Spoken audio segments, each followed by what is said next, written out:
Ya, Assalamualaikum. Hari ini kami daripada Kumpulan Cucu akan menerangkan mengenai nilai tertib dan indah dalam pakaian dan tempat tinggal. Nak tahu tak apa nilai tertib dan indah dalam pemakaian dan tempat tinggal? Jom kami terangkan. Okey, saya akan terangkan tentang adab pakaian. Okey, adab pakaian, kita haruslah sentiasa berpakaian bersih, kemas dan teratur mengikut tempat yang kita nak pergi. Okey, untuk tempat tinggal pula, tempat tinggal merupakan tempat perlindungan bagi semua orang daripada bahaya, daripada segala ancaman dan bahaya. Okey, antara isi-isi pemakaian, okey, jom kami terangkan. Sebelum saya menerangkan mengenai nilai tertib dan indah dalam pakaian, saya akan menerangkan sedikit mengenai pengertian dari segi aurat. Okey, aurat dari segi bahasa ialah sesuatu yang mengaibkan, manakala dari segi istilah ialah bahagian tubuh badan yang wajib ditutup daripada pandangan bukan mahram dan juga serta ajnabi. Hukum menutup aurat adalah wajib bagi perempuan dan lelaki Islam.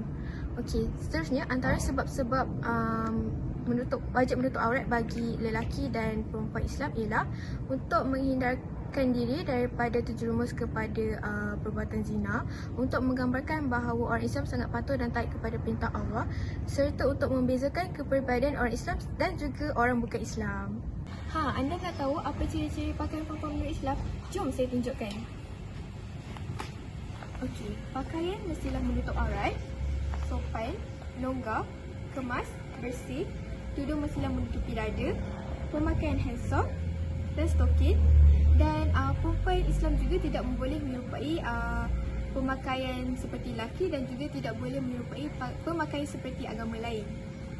Antara ciri-ciri pemakaian menurut Islam bagi lelaki pula ialah menutup aurat, longgar, tidak menyerupai wanita dan tidak menyerupai agama lain. Manakala perkara yang perlu dielakkan bagi lelaki pula ialah tidak memakai sutera, tidak memakai emas, tidak memakai gelang dan juga tidak memakai rantai. Okey, baiklah, hari ini saya akan terangkan tentang adab berpakaian dalam Islam. Pertama sekali, kita perlu mendahulukan anggota belah kanan dahulu sebelum anggota belah kiri. Kemudian, kita harus sentiasa memakai pakaian serta pakaian bersih, kemas dan tidak kotor kerana ia akan menjejaskan hubungan sesama manusia. Okey, yang terakhir, kita juga harus membaca doa terlebih dahulu sebelum berpakaian. Mari kita lihat adab masuk rumah. Pertama yang perlu kita buat adalah membasuh kaki terlebih dahulu dengan air yang bersih. Ialah kita perlu membuka kaset sebelum masuk ke dalam rumah. Ketiga ialah kita perlu menutup pintu dengan perlahan-lahan. Baiklah, yang keempat ialah kita perlu membaca doa dan memberi salam. Antara doa yang perlu kita baca ialah Bismillahirrahmanirrahim wa bismillahirrahmanirrahim ala rabbana tawakkalna. Okey, baiklah, yang terakhir kita perlu memulakan dengan kaki kanan sebelum masuk ke dalam rumah. Okey, itu saja untuk adab ketika masuk rumah. Mari kita lihat adab ketika keluar rumah. Adab yang pertama, lebih afdal jika kita solat sunat 2 rakaat sebelum keluar rumah. Baiklah, yang kedua adalah kita perlu membaca doa. Doa keluar rumah iaitu Bismillahi tawakkaltu ala Allah la haula wala quwata illa billahi. Adab yang ketiga, kita perlu melangkah keluar rumah dengan kaki kiri. Adab yang keempat, kita perlu memakai kasut atau selipar untuk melindungi kaki.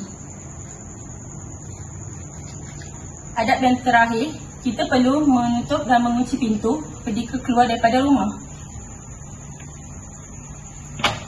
Antara cara menjaga kebersihan rumah.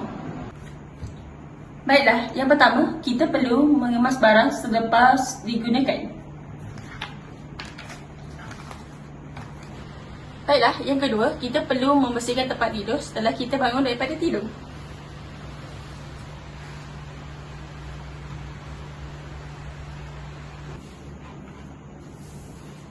Yang ketiga, kita perlu membersihkan rumah setiap hari. Okeylah, yang keempat, kita perlulah membuang sampah yang tidak dipakai. Kita perlu mencuci piring dan cawan setelah digunakan.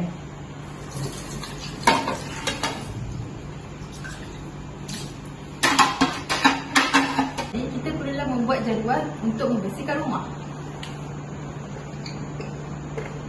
Kesimpulan bagi tajuk kami pada hari ini ialah sebagai seorang Muslim yang sejati, kita telah diwajibkan untuk menutup aurat dengan sempurna seperti yang telah diperintahkan oleh Allah di dalam Islam. baik lelaki maupun perempuan. Ini kerana apabila kita patuh kepada ajaran Islam secara teratur, nescaya hidup kita akan lebih tenang. Selain daripada itu, dari segi tempat tinggal pula, amalan-amalan yang kita lakukan sebelum memasuki rumah itu bukan saja akan dapat memberikan kebaikan kepada kita dari diganggu makhluk atau perkara negatif, tetapi amalan-amalan yang kita lakukan itu juga akan dapat memberikan pahala kepada kita. Dan panduan hidup yang kita buat secara teratur boleh menjadikan kita sebagai seorang Muslim yang lebih berjaya dari pelbagai aspek dan bidang yang kita ceburi.